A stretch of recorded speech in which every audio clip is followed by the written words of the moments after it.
नहमदो व नुसल्ली अला रसूलिल करीम अम्मा बाद औज़ु बिल्लाहि मिनश शैतानिर रजीम बिस्मिल्लाहिर रहमानिर रहीम अल्लाहुम्मा रब्बि इश्रह ली सदरी व यस्सिर ली अमरी वहलुल उक़दतम मिन लिसानी यफ़क़हू क़ौली रब्बि ज़िदनी इल्मा अल्लाहुम्मा सल्लि अला सय्यिदना शफ़ीना नबीना हबीबना तबीबना मौलाना मुहम्मद बारिक वसल्लम सल्लु अलैहि सलातो व सलामन अलैका या रसूलल्लाह सल्लल्लाहु तआला अलैहि वसल्लम।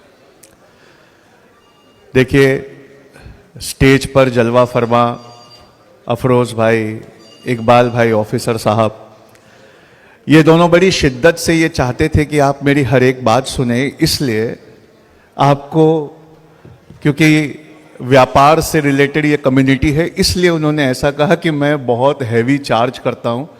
मेरा अल्लाह जानता मैं कुछ भी चार्ज नहीं करता हूँ सिवाय मोहब्बतों के। और मैंने आज तक कभी किसी से कुछ नहीं लिया, क्योंकि मैं अपने रब के लिए ये करता हूँ। मैं अपनी कौम की जो हालात हैं उस हालात को देखकर ये करता हूँ।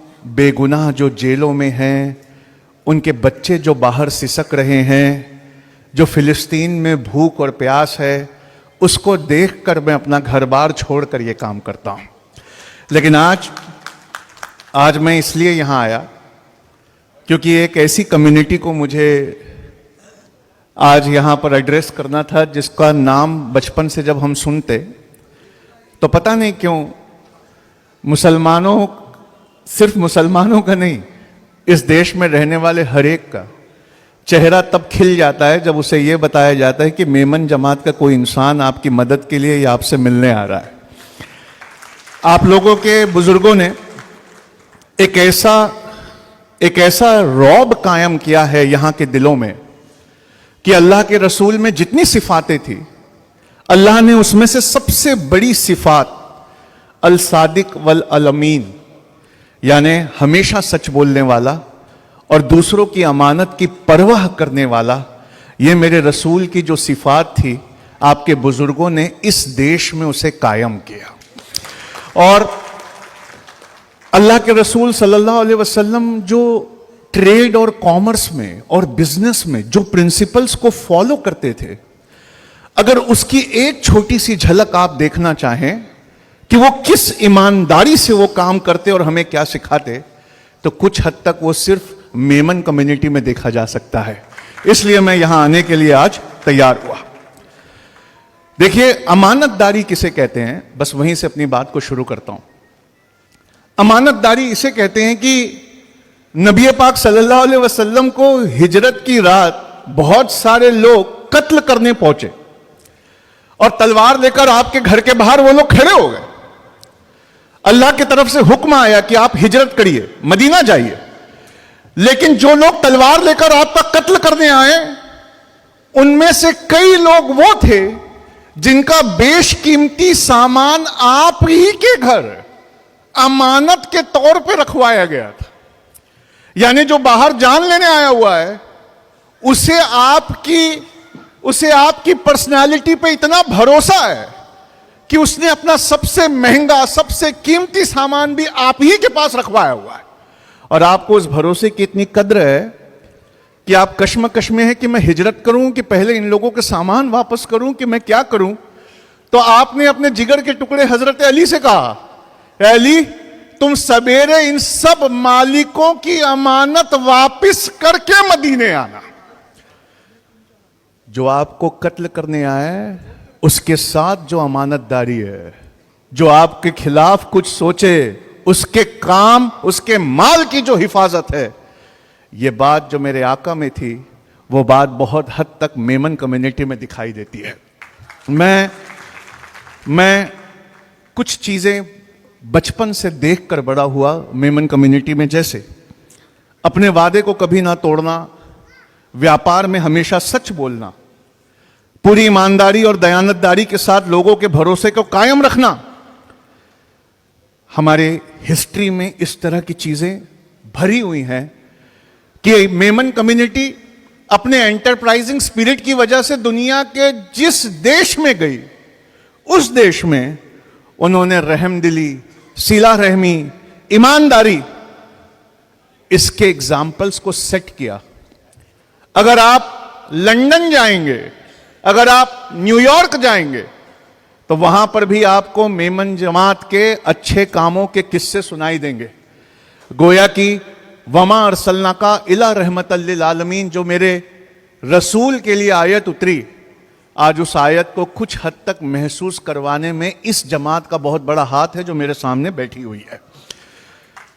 मैं आपको बताऊं, किसी मेमन की दुकान पर जब जाइए तो वहां क्या होता है, पहले एक बड़ी खुशगवार मुस्कुराहट होती है, फिर अपनाइयत होती है, और पूरे इखलाक से वो आपका स्वागत करता है। अल्लाह के रसूल सल्लल्लाहु अलैहि वसल्लम के बारे में हजरत आयशा से पूछा गया कि घर में कैसे होते हैं, तो कहा कि ऐसे होते हैं कि इन्हें बिना मुस्कुराए दुनिया में कभी किसी ने देखा ही नहीं। ये वाली बात शायद वजह है कि जब आप कैसे मिलने हम आते हैं तो बिना मुस्कुराए आप हमें नहीं देखते। क्या पता ये वो वजह है कि अल्लाह ने इतनी बरकतें इस कौम में रखी। मैं सर्वेंट लीडरशिप के बारे में पढ़ रहा था। सर्वेंट लीडरशिप का मतलब है, जो आपका लीडर है वो आपके साथ ऐसे पेश आए जैसे वो सिर्फ अल्लाह का गुलाम है और आपकी खिदमत करने के लिए भेजा गया है। जब आप लोगों से बात करो या आप लोगों से मिलो, ये मैं मेमन जमात की एक तारीफ करना चाहता हूं, हालांकि तारीफें ज्यादा हो जाएगी क्योंकि आगे कुछ कड़वे घूंट आने वाले हैं, तो पहले थोड़ा शहद चटा रहा हूं। लेकिन जब भी किसी मेमन जमात के इंसान से आप बात करने आइए और जब आप उनसे मुस्कुरा कर मिलिए तो एक सर्वेंट लीडरशिप की झलक दिखती है। वो आपसे ऐसे पेश आते हैं जैसे आप बहुत बड़े इंसान हैं और वो अपने आप को झुक कर बिल्कुल आपके सामने अपने आप को हम्बल करके आपका काम करते हैं। ये सिफात भी मेरे आका में थी और यही वजह है कि शायद इस कम्युनिटी में अल्लाह ने इतनी बरकतें दी। लेकिन मैं अपनी तकरीर उस एक इंसान के नाम से शुरू करना चाहता हूं जिसका नाम और जिसके काम करने के तरीके बहुत हद तक आप लोगों में दिखते हैं। अब्दुल रहमान इब्ने औफ रजी अल्लाह ताला अन्हु, जो अपने वक्त के सबसे अमीर सहाबा थे, इतने अमीर थे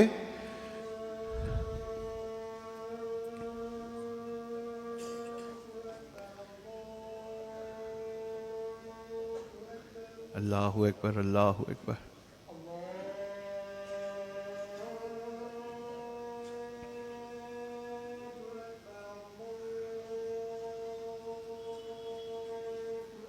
अल्लाहु अकबर, अल्लाहु अकबर।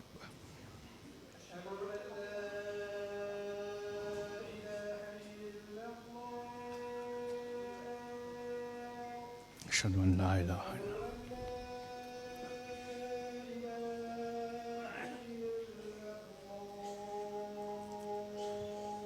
अशहदु अन ला इलाहा इल्लल्लाह।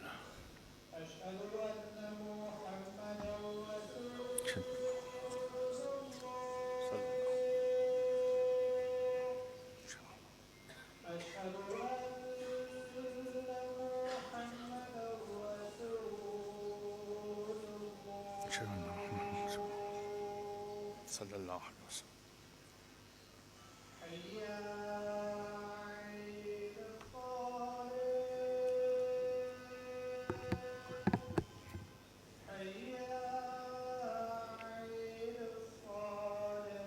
हय्या अलल फलाह, हय्या अलल फलाह।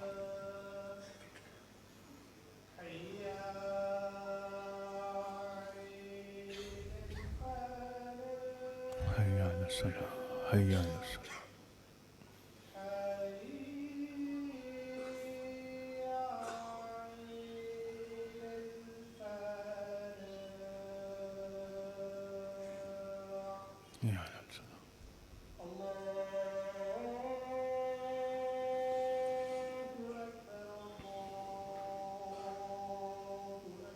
अल्लाहु अकबर, अल्लाहु अकबर।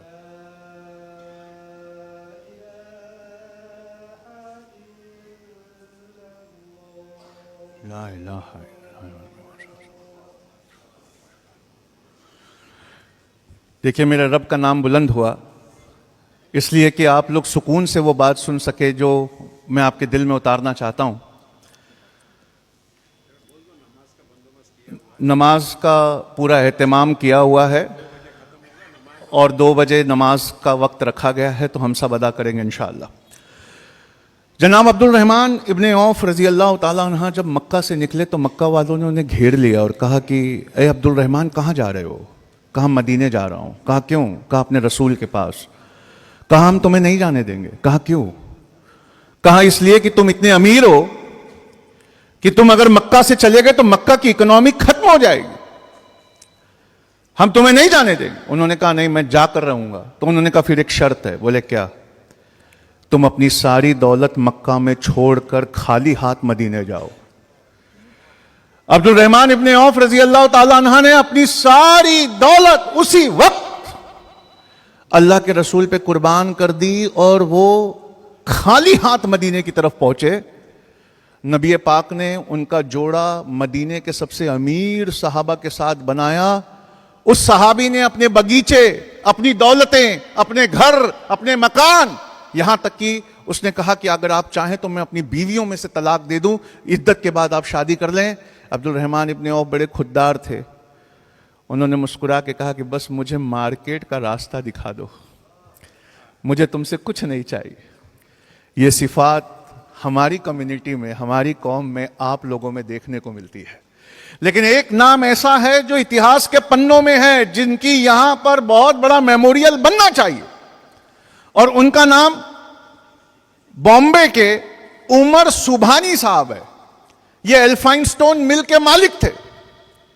एक दिन गांधी जी के पास आए और कहा कि बापू, आजादी की लड़ाई में सबसे बड़ा चंदा ना मेमन कम्युनिटी देगी, तो मैं चाहता हूं कि मैं आपको सबसे बड़ा चंदा दूं।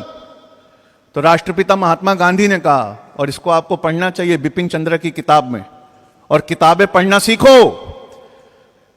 गांधी जी ने कहा कि क्या दोगे? तो उमर सुभानी ने अपनी जेब से एक ब्लैंक चेक निकाल के दिया और कहा कि गांधी जी आप इसमें भर लीजिए, आजादी की लड़ाई के लिए जितना पैसा चाहिए आप भर लीजिए। दुनिया के सबसे पढ़े लिखे लोगों में गांधी जी का भी शुमार था, तो उन्होंने सोचिए क्या भरा होगा। उन्होंने चेक पे लिखा है, उमर, हम लोग चरखे से धागा बनाते हैं, मैं इस चेक में यह भर रहा हूं कि तुम्हारी मिल में आज से सिर्फ एक धागा इस्तेमाल करना, वो वाला जो हमने चरखे पे बनाया है। और कांग्रेस और आजादी की लड़ाई लड़ने वाले चरखे पे जितना धागा बनाए हैं, वो सारा धागा मेमन उमर सुभानी की मिल खरीदेगी और उससे आने वाले पैसों से आजादी की लड़ाई लड़ी जाएगी। ऐसा ब्लैंक चेक दुनिया में फिर कभी नहीं आया कि आजादी के चरखा काटने वालों के धागे को मेमन कम्युनिटी ने खरीद कर इस देश की आजादी की लड़ाई को सींचा था। और सिर्फ इतना ही नहीं, उस जमाने में उमर सुभानी ने इतना बड़ा चंदा दिया था गांधी जी को कि अंग्रेजों ने उनकी सारी जायदादें छीन ली थी, सब कुछ छीन लिया था। लेकिन छीनने के बावजूद वो अपनी कम्युनिटी के पास लौटे और उन्होंने कहा चाहे मैं रहूं ना रहूं, लेकिन आजादी का जो ये दिया है इसका तेल हमारी ही कम्युनिटी से आना चाहिए। ये वो कम्युनिटी है जिसने राष्ट्रपिता को ब्लैंक चेक दिया था। लेकिन आज अगर आप हक की इस लड़ाई के इतिहास को इस बरकत वाली कौम की तरफ फिर से देखें तो कुछ कुछ महसूस होता है कि चीजें हल्की हल्की धीमे धीमे बदल रही हैं। आपकी कम्युनिटी पहले कहां तो लंदन से लेकर सिंगापुर और रंगून तक फैली हुई थी, लेकिन आजकल ऐसा महसूस होता है कि हमारे कुएं का दायरा लगातार सिमटता जा रहा है और हम कुएं के मेंढक बनकर रह गए। दुनिया में हर हक की लड़ाई के लिए दिल खोलकर मदद करने वाली इस कम्युनिटी के पास, जो मेरे सामने बैठी हैं, जिसकी बरकतों के मैंने इतने कसीदे पढ़ दिए, ये क्या रोने वाली बात है कि इसके पास अपनी एक यूनिवर्सिटी नहीं है। आप सोचिए, ये वो हैं जिन्होंने आजादी की लड़ाई का सबसे बड़ा चंदा दिया, आज इनके पास अपनी एक, छोड़िए ना यूनिवर्सिटी, आप बताइए ना, आपके पास एक मेडिकल कॉलेज है अपना, एक मेडिकल कॉलेज। मैं आपको एक बात बताना चाहता हूं कि कभी बाजार की हर तीसरी दुकान में शक्कर की मिठास घोलती ये कौम, बाजार की हर तीसरी दुकान में शक्कर की मिठास घोलती ये कौम, आज ऑनलाइन बिजनेसेस से नदारद है। जमाना बदल रहा है, करवटें ले रहा है, हम अभी भी उन्हीं पुराने मार्केट्स में अपनी दुकान खोले बैठे हैं, जबकि एक पूरी जनरेशन बड़ी हो रही है जो मार्केट जाकर कुछ खरीदना पसंद नहीं करती, वो ऑनलाइन खरीदती है। क्या हो गया इस कौम को? क्या ये वो कौम नहीं है मेमनों की जो हालात और जमाने को बदलता हुआ पहले देख लेती थी, इससे पहले कि हवाएं बदलें उससे पहले अपने व्यापार करने का तरीका बदल देती थी? ये वो कौम थी जो अल्लाह के रसूल के प्रिंसिपल्स को मजबूती से पकड़ती, लेकिन जमाने की हर करवट के साथ अपने व्यापार करने के तरीके को एकदम बदल देती। आज ऑनलाइन में आप नहीं हैं, एजुकेशन में आप नहीं हैं, और ये कौम जो हक का चंदा देती आज जानी जाती है महंगी शादियां करने के लिए। ये वो कौम, मैं आपको बताऊं, रोजे महशर शादियों के बड़े खर्चों पे जब हिसाब किताब होगा तो मुझे मेरी तलखी के लिए माफ कर दें, लेकिन मैं जानता हूं कि जब शादियों के बड़े खर्चों के हिसाब होंगे तो शादियों को महंगा करने वालों में आपका नाम भी लिया जाएगा। जबकि अल्लाह के रसूल ने ठीक इसका उल्टा कहा।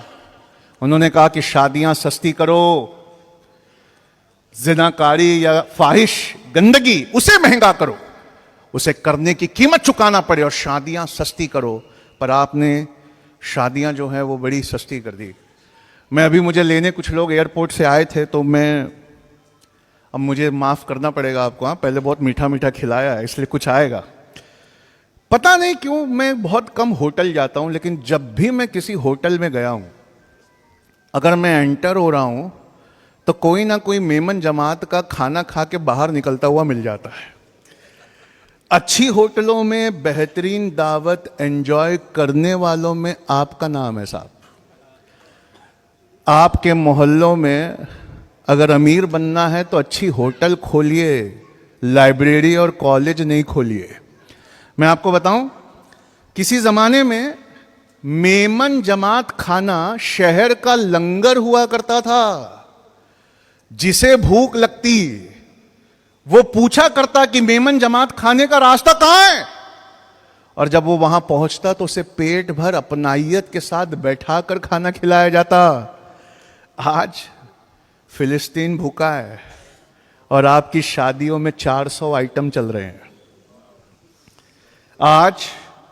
आज हमारा ऐसा रवैया है साहब कि हमारे यहां के हमारी हक के लिए लड़ने वाले बेगुनाह वो जेलों में हैं, उनके बच्चे बाहर मुफलिसियों में घूम रहे हैं, और हम यहां पर भव्य वलीमा कर रहे हैं। आज की मेमन जमात का हाल, इसको सुनकर ना एक अल्लामा इकबाल का शेर याद आता है कि बर्क गिरी गिरा करे, बर्क यानी बिजली, बर्क गिरी गिरा करे, आग लगी लगा करे, जिसका चमन में कुछ नहीं फिक्रे चमन वो क्या करे। इस तरह से मदमस्त लोग हम हो गए हैं। इसी मदमस्ती में एक नाम और लेना चाहता हूं, कभी गूगल करके देखना, क्योंकि किताब पढ़ने का शौक तो आप लोगों को नहीं है। अभी इकबाल साहब मुझे बता रहे थे खजूर का काउंटर है, सैंडविच का काउंटर है, मतलब किताब का काउंटर। तो वो मेरा मुंह देख रहे थे, कहे किताब और मेमन, पहले आपके हाथ से किताब छीनी जाती है, फिर आपके पुरखों की याद मिटाई जाती है, फिर जिस जमीन और जायदाद पे आपको बहुत घमंड है ना, उसे छीन लिया जाता है। कभी कोई जमीन जायदाद सीधा छीनी ही नहीं गई, पहले किताब छीनी गई है ताकि तुम्हें तुम्हारे हक ना पता हो, उसके बाद बुलडोजर आया है। आपको क्या लगता है, आपको क्या लगता है ये बुलडोजर 2014 में आया है क्या? 1990 से जो हम पढ़ाइयां छोड़ रहे हैं ना, और पढ़ाइयां छोड़कर ये नोट गिनने के कामों में लग गए, और जो खुश हो गए, बुलडोजर की नींव हमने वहीं रखी थी। आप समझ रहे हैं? तो आप कभी गूगल करिए, मेमन हबीब यूसुफ रजा मारफानी, इन्होंने आजाद हिंद फौज के लिए नेताजी सुभाष चंद्र बोस को उस जमाने में 1 करोड़ 3 लाख रुपए का चंदा दिया था। मेमन यूसुफ रजा मारफानी ने 1944 में 1 करोड़ 3 लाख दिए। मैंने चैट जीपीटी से पूछा आज ये कितना होता है, तो उसने महंगाई और करेंसी की वैल्यू से आंकड़ा निकाल के बताया 3120 करोड़ आज का होता है। ताली मत बजाओ, शर्म करो कि आजादी का सबसे बड़ा चंदा देने वाले तुम्हारे बाप दादा थे और किसी चौक पर उनका नाम नहीं है,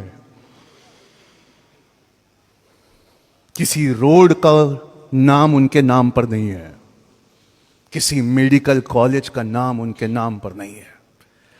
जब वो वहां दे रहे थे तो एक मेमन औरत थी, बुढ़िया थी, नाबीना थी, वो रोने लगी जोर से।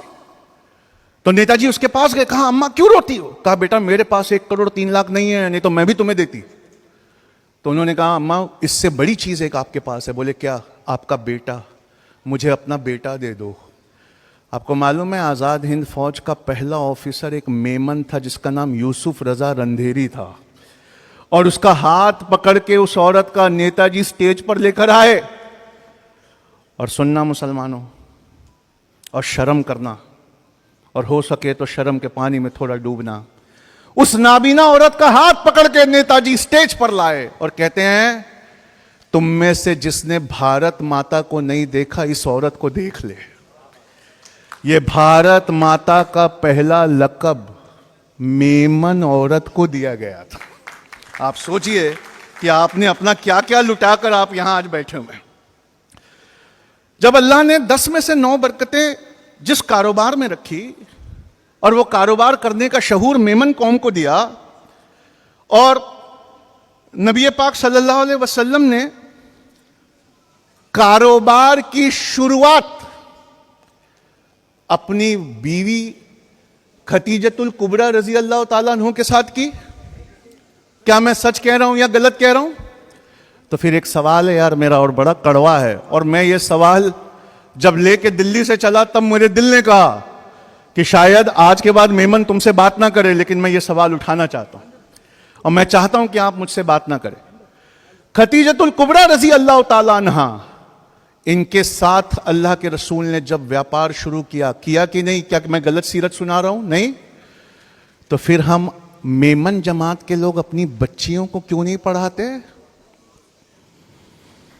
कम उम्र में उनकी शादियां क्यों करते हैं? हम उन्हें पढ़ाते क्यों नहीं? हम कहते हैं बेपर्दगी।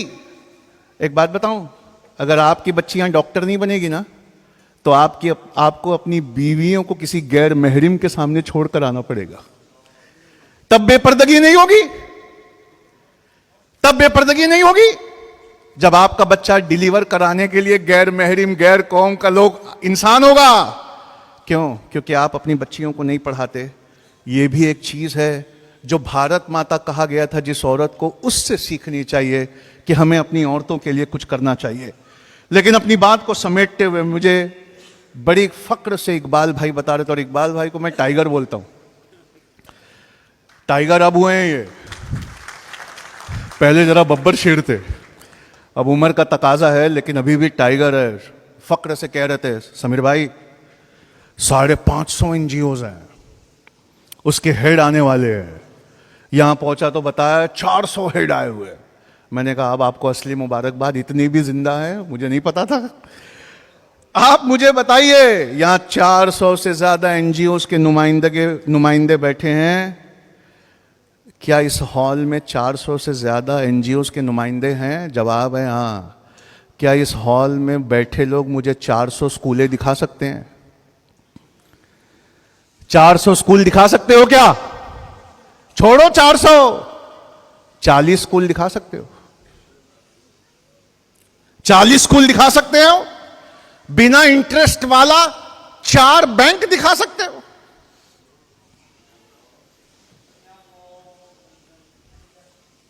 क्या ये वो कौम नहीं है जिसके कंधे पे ये जिम्मेदारी है? क्या अल्लाह ने बरकतें इस कौम को नहीं दी? मुझे रुक जाना चाहिए। बस खत्म कर रहा हूं मैं, बस 2 मिनट छोड़िए। आपने अपने वालिद के आगोश में सीखा था व्यापार करना, ऐसे ही है। आप सबने कारोबार करना कहां शुरू किया था? अपने वालिद के आगोश में। लेकिन आज एंटरप्रेन्योरशिप और नए जमाने के कारोबार के लिए इंक्यूबेशन सेंटर चाहिए होते हैं। मुझे मेमन जमात खाने के कोई 4 इंक्यूबेशन सेंटर आप दिखा सकते हो? नहीं है। क्यों? आपने उस तरफ कभी परवाह ही नहीं की। सूरजमुखी का फूल होता है, वो सूरज की तरफ मुंह करता है। ये मिसाल मेमन जमात के लिए किसी ने दी थी। पहले मिसाल सुनाता हूं, फिर नाम बताऊंगा। सूरजमुखी का फूल सूरज की तरफ मुंह करता है, और दिन भर जैसे जैसे सूरज टर्न होता है वैसे वैसे वो फूल टर्न होता है, और सूरज की गर्मी से वो एक रस तैयार करता है, जिस रस को शहद की मक्खियां ले जाकर शहद बनाती हैं। ये मेमन जमात अच्छा व्यापार करके सूरज की तरफ मुंह करके रस तो बना रही हैं, लेकिन जब तक स्कूल नहीं खुलेंगे, यूनिवर्सिटी नहीं खुलेगी, मेडिकल कॉलेजेस नहीं खुलेंगे, इस रस का शहद नहीं बनेगा। और इस बिना शहद के इस जमाने में सरवाइव करना बहुत मुश्किल है। क्या यहां कोई है जो हाथ उठा के कह सकता है कि एआई में सेमीकंडक्टर्स बनाने का बिजनेस मेरा है, क्लाउड कंप्यूटिंग का बिजनेस मेरा है, साइबर सिक्योरिटी का बिजनेस मेरा है, रोबोट बनाने का बिजनेस मेरा है, आप मेरे साथ इन्वेस्ट कर सकते हैं? नहीं। क्यों?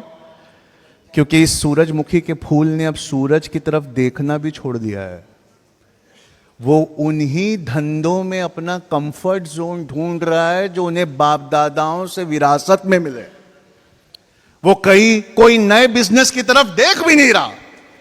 इसी बात पर मैं अपनी बात को समेटते हुए आपसे बस एक बात बहुत इंपॉर्टेंट कहना चाहता हूं, और वो ये है, बहुत गहरी बात है। अगर आप समझ गए तो मेरा यहां आना कामयाब हो जाएगा। ध्यान से सुनना।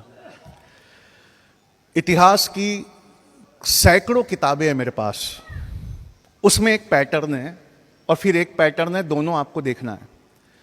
इतिहास की किताबों में सबसे आगे लड़ने वाले होते हैं, हक के लिए लड़ने वाले, सबसे आगे जाकर भिड़ जाने वाले, दुनिया को फतह करने वाले, ये लड़ने वाले सबसे आगे होते हैं।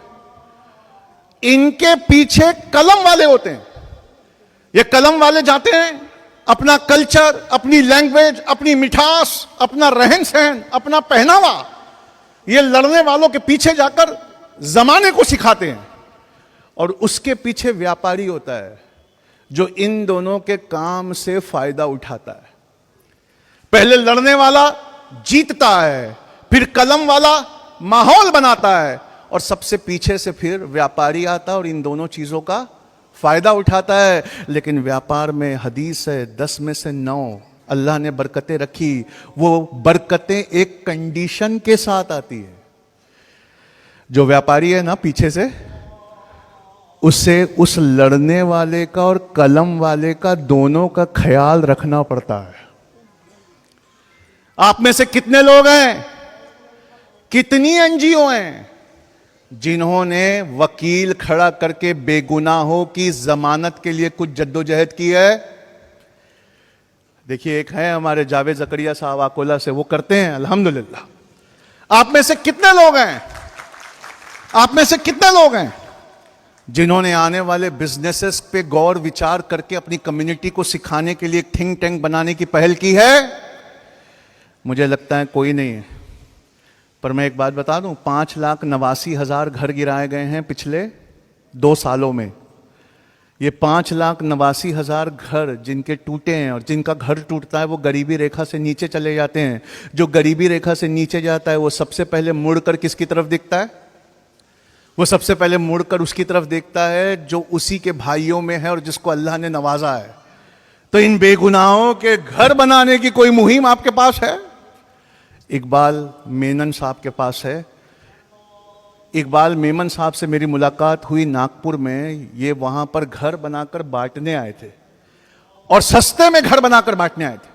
लेकिन आज इस स्टेज पर मेरा दिल बहुत टूटा। जिसे मैं बब्बर शेर कह रहा हूं या टाइगर कह रहा हूं, वो आज जुम्मा के दिन 100 रुपये के लिए अपनी कौम के सामने गुहार लगा रहा है। आप सोचिए सर, मुसलमानों का क्या बुरा हाल है कि उसकी कम्युनिटी में, मुसलमानों के रिलीजन में जो सबसे नवाजे गए हैं, जिनके पास अल्लाह ने सब कुछ दिया है, वहां 100 रुपये के लिए एक एक को रिक्वेस्ट करना पड़ रहा है। तो आप सोच कर देखिए पीछे वालों का क्या हाल होगा। मैं अपनी बात को खत्म करने से पहले 3 मिसालें देता हूं। व्यापारी लोग हो आप, जरूरत से ज्यादा मैं बोल भी गया हूं, इसलिए मुझे रुकना भी चाहिए। लेकिन टाइटैनिक का एक जहाज था, समुंदर में तैर रहा था, सामने एक बर्फ थी, छोटी सी बर्फ थी। उसको लगा ये तो बर्फ है, मैं कुचल दूंगा। पर उसे एक नियम नहीं पता था कि बर्फ ऊपर एक दिखती है, डूबी हुई 9 होती है। तो 10 में से 9 हिस्सा बर्फ का डूबा होता है और सामने जो दिख रहा है वो एक छोटा सा हिस्सा होता है। टाइटैनिक जैसे ही जाके उससे टकराया, टाइटैनिक में इतना बड़ा होल हुआ कि वो टाइटैनिक डूब कर खत्म हुआ, सारे लोग मारे गए। सर, आप टाइटैनिक की कहानी हमें यहां क्यों सुना रहे हैं? सुनने लायक है। ऐ व्यापार करने वाली, तिजारत करने वाली अच्छी कौम, ध्यान से सुनना मेरी अगली मिसाल। एक कोडैक कंपनी थी, कैमरा और रोल बनाती थी। सारी दुनिया में सिर्फ उसी के रोल बिकते थे। सारी दुनिया के सारे साइंटिस्ट उसने हायर किए हुए थे कैमरा और रोल बनाने में। आंख बंद करके अल्हम्दुलिल्लाह अल्हम्दुलिल्लाह कह के वो अपना सामान बेचा करती थी। एक छोटा सा प्लास्टिक का मेमोरी चिप आया जो हमारे फोन में डला है, उसने पूरे के पूरे कोडैक कंपनी को रास्ते पे ला दिया। आज दोबारा कोडैक कंपनी नहीं उठी। कोडैक कंपनी वो टाइटैनिक थी और वो प्लास्टिक का माइक्रोचिप, माइक्रो SD कार्ड वो नहीं देखे और वो बंद हो गए। उससे बड़ी मिसाल इन व्यापारियों के गैरत को जगाने के लिए नोकिया की है। दुनिया में सारे मोबाइल सिर्फ नोकिया के बिकते थे। नोकिया का मार्केट पे कब्जा था। जब उसके कॉम्पिटिटर कुछ अच्छा काम करते, उसके पास खबर आती तो वो हंसी उड़ाता, कहता क्या कर रहे हैं वो? सर वो कैमरा लगा रहे हैं मोबाइल में। अरे मोबाइल कोई कैमरे की चीज है? अरे फोटो खींचने की चीज है मोबाइल? कुछ भी। सर वो क्या कर रहे हैं? अरे ईमेल डाल रहे हैं। अरे मोबाइल कोई ईमेल देखने की चीज है? अपना मोबाइल सबसे अच्छा है। वो क्या कर रहे हैं? सर वो टच स्क्रीन लगा रहे हैं। अरे मोबाइल कोई टच स्क्रीन लगाने की चीज है? लोगों को बटन दबाने से प्यार है। ऐसे बोल के हंसी उड़ाता था। आज नोकिया बिक गया। अब इकबाल भाई आप सुनना, ये मिसाल मैंने क्यों दी है। ये इंसान खबर लाता है हमारे पास, जैन समाज का बेहतरीन मेडिकल कॉलेज आ गया, जगो अपना कब आएगा। अरे मेडिकल कॉलेज कोई बनाने की चीज है? ये इंसान खबर लाता है कि कॉलेज बनाना है, यूनिवर्सिटी बनाना है। अरे यार मेमन लोग है, बिरयानी में गोश्त डालो, आलू डालो, खाओ नहीं? हाँ, यूनिवर्सिटी और कॉलेज और उससे हमारा क्या लेना देना? नोकिया और कोडैक की तरह खत्म हो जाओगे अगर अपने बच्चों की सोच का दायरा नहीं बढ़ाओगे। और सोच का दायरा घर में, और सोच का दायरा गल्ले पर बैठने से नहीं बढ़ता है। उसके लिए स्कूल और यूनिवर्सिटी में जाकर ठोकरे खाना पड़ता है। मैं आपसे आखिरी अपील करके उठ रहा हूं, मेरी बातें पूरी हो गई। एक तो यार 100 रुपया, मैं बोलते हुए शर्मिंदा हो रहा हूं कि हर फ्राइडे को 100 रुपया देना है। ठीक है, देना तो पता नहीं आपको क्या क्या चाहिए, देना तो आपको क्या क्या चाहिए। और सुनिए, मेरी बात सुनिए, ये मत सोचिए किसी और के लिए दे रहे हैं। ये जब देंगे ना तब जाके वो बुलडोजर रुकता है। ये देना है अपनी औलादों के लिए, अपनी आने वाली नस्लों के लिए। लेकिन मैं अपनी बात खत्म करने से पहले आप लोगों से एक गुजारिश करना चाहता हूं कि अगली बार जब मैं मेमन जमात के किसी प्रोग्राम में आऊं तो कम से कम हमारे पास दिखाने के लिए एक यूनिवर्सिटी हो, एक मेडिकल कॉलेज हो, एक स्कूल हो। अल्लाह के वास्ते जो जनरेशन अभी नहीं पैदा हुई उनके बारे में सोचिए कि आपके बाप दादाओं ने तो आपको अच्छा कारोबार दिया था और इस पैसे को कभी बचा कर देखिएगा। मेमन ने, जमात ने और एक ट्रेंड लाया है, हर साल उम्रा करते हैं हम। उम्रा नहीं पिकनिक हो गई है। शायद फतवा लग जाए मुझ पर इतनी बड़ी बात कहने के लिए, लेकिन मैं कहना चाहता हूं उम्रा नहीं, शायद पिकनिक हो गई है। ऐ लोगों, कुरान की वो आयत भी पढ़ लो जिसमें अल्लाह ने कहा कि ज़कात का पैसा गर्दनें छुड़ाने के लिए है। साल में एक उम्रा किया करो और बाकी उम्रा के पैसे जमा करके किसी बेगुनाह की जमानतें करवाया करो। दो काबे हैं, दो काबे हैं, एक मक्का में वो महदूद है, उसमें वो लामहदूद आ नहीं सकता, और एक मोमिन के दिल में है, ये भी लामहदूद है, इस लामहदूद में से वो लामहदूद जा नहीं सकता। उस काबे का तवाफ कर लिए। बहुत से बच्चे हैं जिनका एडमिशन नहीं हो रहा है, बहुत से लोग हैं जिनकी जमानतें नहीं हो रही है, बहुत से लोग हैं जिनका घर तोड़ा जा रहा है, बहुत से लोग हैं जो बीमारी का इलाज नहीं करा सकते तो गरीबी रेखा से नीचे जा रहे हैं। इनके दिलों में जो काबा है उसकी परवाह करो, क्या पता रोजे मैशर तुम्हारे जैसा उम्रा किसी ने ना किया हो। बस इसी बात पे अपनी बात सलाम।